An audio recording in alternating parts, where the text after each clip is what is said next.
салом алейкум бинандагони азиз. имрӯз 10 ноябри соли 2025. мана ин дарёчаи Варзоб. мана инҷа аз тарафи дигар айрои Сиёма мебиёд. соли 1991 дуюмин съезди табибони халқӣ дар Тоҷикистон баргузор шуда буд ва инҷо табибҳои зиёд аз бисёр кишварҳои собиқи СНГ иштирок карданд ва инҷа онҳо нофи замин ном гузоштанд, яъне пуп землӣ. дар инҷа инсон вақте ки омада 2-3 соат дам мегирад, аз ин об, кӯҳ, дарахтҳо энергия мегирад, саломатиаш барқарор мешавад.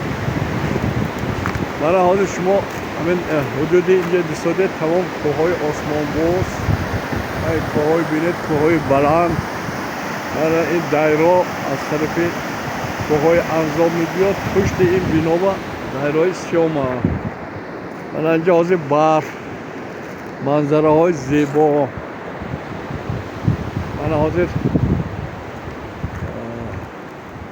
тахминан солҳое ки ман дар Хоҷаоби Гарм кор мекардам, соли 1986 то соли 89.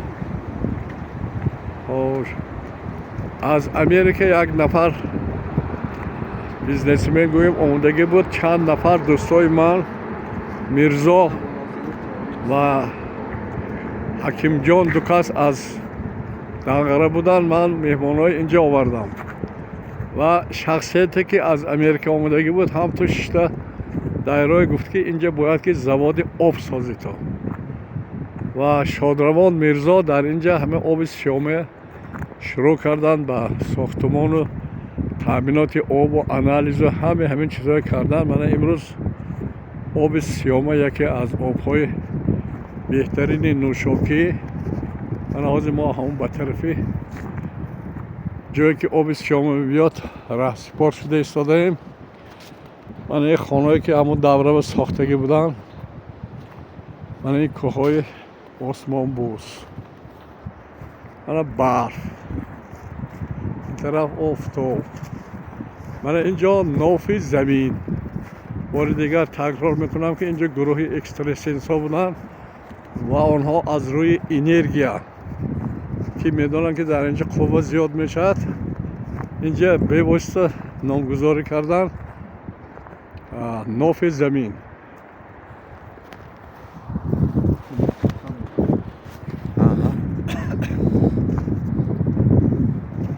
мана наворбардори мо Ҳусейнҷон ҳозир ҳамроҳи мо рафтаданд. мана мо болои барфоки рафтадем ба сӯи дараи Сиёма. он тарафаш Искандаркӯҳ. мана ин кӯҳҳо дар оянда яке аз беҳтарин ҷойҳо барои сайёҳон. лагери кӯҳҳои баланда алпинистҳо инҷо омада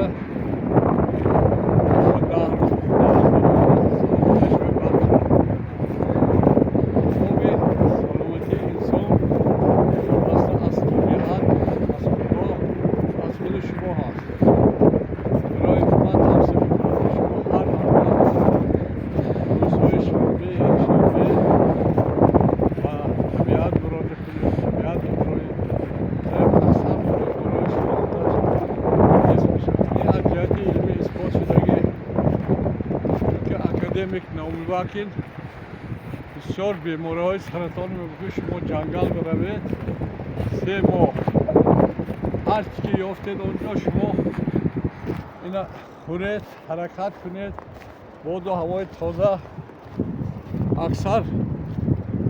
аксар беморҳо баъди бозгашт аз КТР анализҳо мегузаштанд ки аллакай саратон нест. барои чӣ нест? барое ки фикр тоза шуд, ҳавои тоза, гиёҳҳо, ҳаминоя одамҳо истифода карданд. мана мо наздик шудем ҳозир ба болои дайрои Сиёма мебироем. ин дайро шумо аз наздик мебинед. از چشمش از بالا آب خیلی خیلی تازه دراز عمری انسان از ترکیب آب وابسته هست.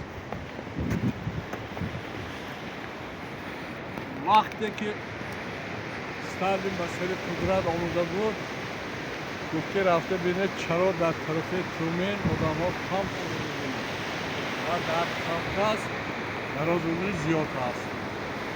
وقتی که تحلیل میکنن از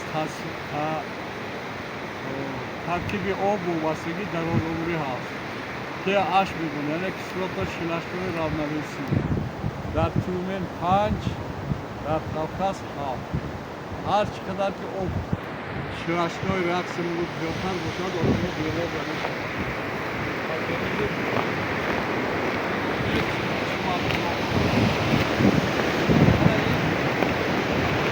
آب دریای سیوما مناطق تازه.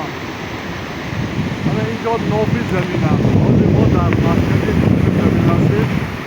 همین آب‌های روان آب شفا از زیر سنگ و قله ها تز برا بر سر در زیر شفا. تاجیکستان با پیش سلامت باشی.